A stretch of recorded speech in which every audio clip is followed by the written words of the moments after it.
So, what makes somebody a hero? Hero? Hero? Hero? Well, interesting to think about. What are the characteristics and qualities? Those are things you can think about on your own here. Now, on the other hand, what makes somebody a villain? When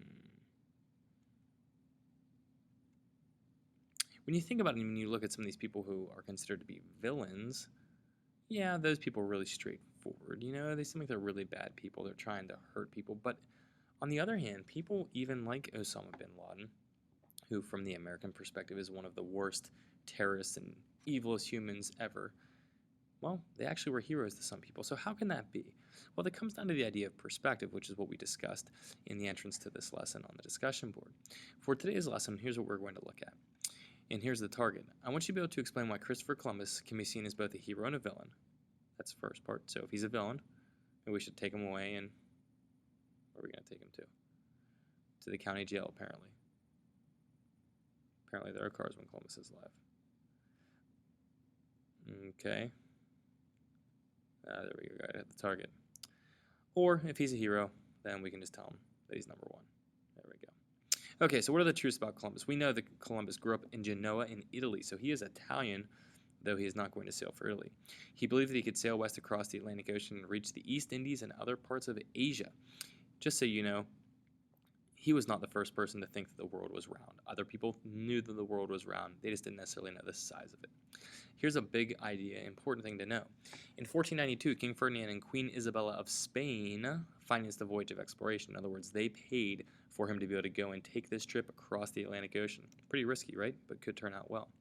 Columbus left with his 3 ships, the Nina, the Pinta, and the Santa Maria. We all know about that. Or maybe not.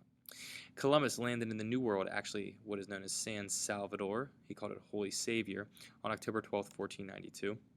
He called the locals there Indians because he thought he was in the East Indies, but he obviously was not. And he returns to Spain a national hero after some of these conquests. Actually, later on in his life, he has some issues with Spain, but early on, he's a hero. So, what's the deal here? Well, a lot of people think, first off, that Columbus goes straight into mainland North America, and that's actually not true. He never hits the modern day United States. He goes into the Caribbean. And just so that you know, too, there are a lot of people out there who will say that he's not the first person to get to the Americas because Leif Erikson, a Viking, did this little island hopping excursion from Greenland to modern-day Canada years before Columbus. That's neither here nor there. Would the real Christopher Columbus please stand up? So what are the things about him that make him kind of heroic? Well, he was pretty courageous to go all the way across the Atlantic Ocean, especially when he had minimal technology, and you know that technology is correct. Yes, you should, because it is the astrolabe and also the magnetic compass. Not a whole lot of technology in comparison with what people do today, and also people didn't have any maps of the Atlantic Ocean, which makes this really, really, really impressive because he didn't know how large it was. He took a huge risk doing it. He was very persistent because King Ferdinand and Queen Isabella did not give him the opportunity to travel out west on his first take. He had to ask and ask and ask and plead and plead and plead again until finally they permitted him to do so, and I should really say funded him to do so. He was very intelligent. If you think that Columbus is dumb, you're off a little bit here, because in order for him to do what he did, he had to be a pretty intelligent guy. Because, by the way, you can say he's courageous and he's dumb because he went out west. And why would you go out west? Well, he obviously felt very strongly that he was going to be able to make it. He had to have this mapped out in his head to at least some extent to know that he would be okay. He was visionary because he's doing something that other people haven't done yet. He's willing to go out there and he's thinking outside the box of what is normal. It's an impressive thing. Also, if you're from the religious perspective and you're all about spreading religion, he spread his religion, right? Christianity spread out to the Americas. If you want to really look at who's responsible for a lot of the greatest spreads of Christianity, you could theoretically say Columbus, although you could also say that he was responsible for a lot of deaths because of the disease he brought with him, which we'll talk about in just about a minute. And he also opened up trade routes, which was something that was really, really, really important to Europe. And the reality is that with Columbus's mission, this is going to help Spain become one of the most powerful countries in the world. Now, what are the negatives? Well, there are quite a few. He enslaved the native population, the Taínos tribe, and in reality, the Taínos tribe was gone, completely gone here within a few generations.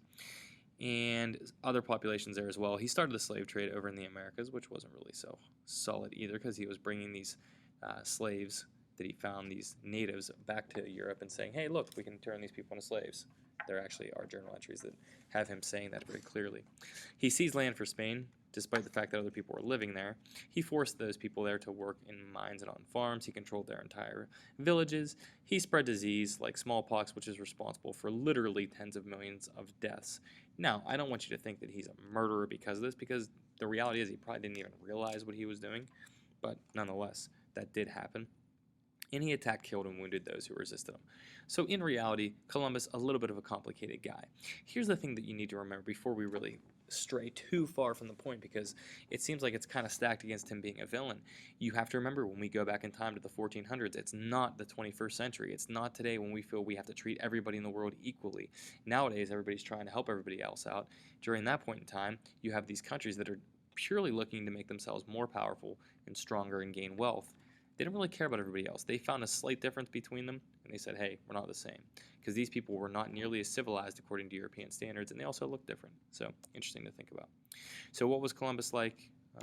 Well, we could say he was the conqueror, or we could say he was the murderer. You know, it's all about perspective. So, your thing that you need to figure out here is, what do you think he was, a hero or a villain? What was Christopher Columbus more of? And, you know, it comes down to a lot of key questions that you need to consider to yourself before you make up your mind here formally, before you write your essay, which is going to be the next big assignment that you have to complete. How do you judge a historical figure? Is it through the eyes of their time period or through our eyes of today? That's a first question you need to get through your head. I would suggest that you consider their time period, at least consider it.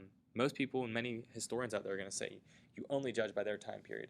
If you don't at least give consideration to that, I think you're going to be off, because what's to say that people aren't going to look back at us today and say, oh my gosh, you ate animals? How could you ever think that was right, murdering those animals? Because if you really think about it, the way that we have farm animals, it kind of sounds rough if you were an outsider and didn't believe in it. So that is that. Get working. Good luck. And we'll come back here and work on your essays here in the next lesson.